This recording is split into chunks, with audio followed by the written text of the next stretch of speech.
Hello. Hi, it's Josie, and today I'd like to share with you how I go about working or feeding a food aggressive horse. One of the members of Basic Horse Training Academy has a problem with a couple of horses that are food aggressive, and she asked me how she could work with that. So I thought that I would share that with you because I thought you might find that interesting too. There's a couple of things you need to realise, and that is horses are large animals, very muscular, and they can actually hurt you. So if you have a food aggressive horse and you're trying to feed it, and what I do is I get them out of my space, you may need to be quite assertive. I don't use the word aggressive. The horse may be aggressive at you, but you may need to go way up the assertiveness scale to get the horse out of your space. And I want you to think about it that a horse that's food aggressive is going to end up in a bad home and having a bad life anyway, because it's going to go from pillar to post. What you do is you teach it not to be food aggressive, and then it will have a much better life. Well, that's how I think about it anyway. When I really need to move up the assertiveness scale with a horse, that's what I think about. I'm actually trying to help the horse. So although I don't have a food aggressive horse to show you, Rebel used to be food aggressive when he was younger. He's like me, he used to get hangry. And one day he accidentally, well, he didn't accidentally actually, it was deliberately, double barreled me when I was trying to move his feed bin with a bucket of feed and his feed bin, and he wanted his feed then. He turned around and got me. So from that day forward, I worked with him how I work with any other horse, and I'll show you that in a minute, and it's to get them out of his space, and I'll show you with him. He will remember, there's no two ways about it. I don't do it now because he doesn't get food aggressive, or if I come out on some nights and he does look a bit hangry, I will do it. But how I get them out of my space, I have a dressage whip. There are two ways, and when I've got my horse's food, before I even walk in that paddock, I'm standing at the gate, this is my personal space. This is my bubble. It's that big with a food aggressive horse, and I will swing this as hard as I need to. I am not aiming it at the horse, and I'm not walking at the horse aiming it, but if I'm walking towards the gate doing this and he doesn't get out of the way and it hits him, not my problem. Okay, but it's never actually aimed to belt the horse. It's just not. This is my bubble, you get out of it. If you don't have a big lunge whip, it's one thing that lunge whips are useful for, you can use your training rope, and I will probably use that tonight, and it's the same thing. It just goes around, and I will spin it as hard and fast as I need to get that horse out of my space. The other couple of quick things I want to go through before I do this, because when I do this in a minute, it's only going to take 2 seconds. Once you've fed your horse, leave it alone. So if you need to rug and do stuff with a food aggressive horse, do all that way before you bring the food into the equation. And once you've put the food in and it's and you've walked out, don't go back and touch that horse. Leave it alone while it eats its food. There's nothing wrong with the horse wanting to have peace and quiet while it's eating its food. And the other thing I want to say is, as easy as this looks tonight when I do this, because I know it will, Rebel got well and truly trained. In the beginning, it took me ages to teach him to go back and stay back.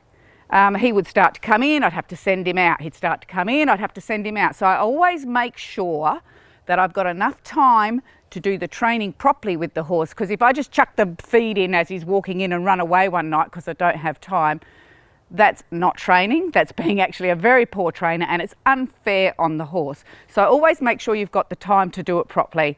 And I guess I can give you a little bit of advice. If you're in a hurry and you just need to feed the horse and you know it's going to take you, say, half an hour to get this job done, take the horse out, put the food where it is, put the horse back in. That way you don't untrain the horse while you're doing it. So I will just go and grab Rebel's feed, and we'll come back and I will show you what I used to do with him, and he should remember it.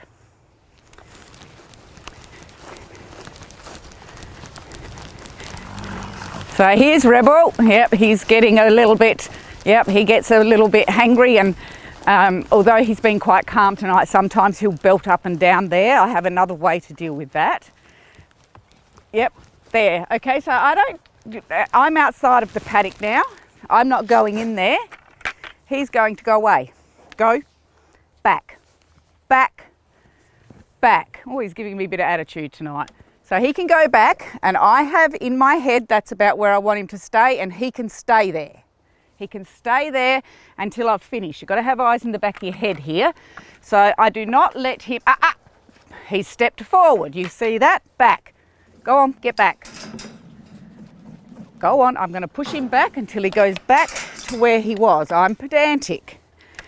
He can go back half a step. He stepped forward. Yes, thank you. He can walk up and down, but he can't come forward.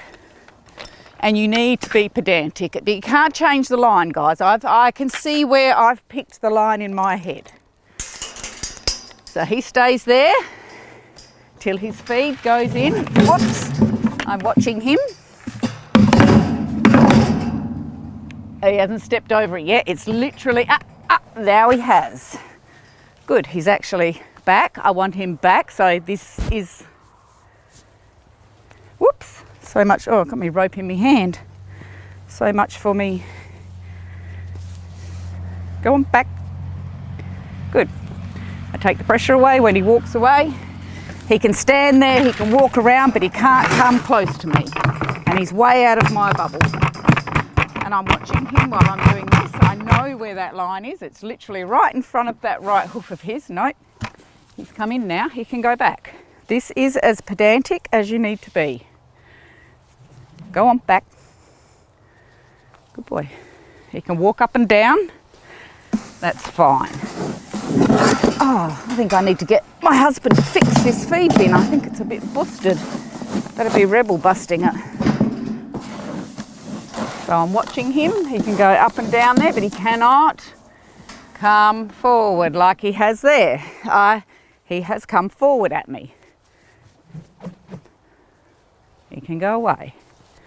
And he can just wait there. Got my back turned, but he can't come in. Yes, I'm watching him. When I'm out of here, he can come in. Now, I wouldn't go and push him away now because that's just teasing him. I won't go and pat him or do anything else with him. He can have his tea in peace.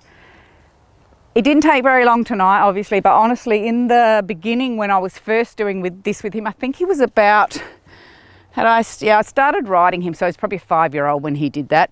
I might spend half an hour back. He'd take a step in, I'd push him back, he'd take a step in. But I have not done that with him for quite some years now, unless he is really stirred up at feed time, but you can see that he knows what he's doing.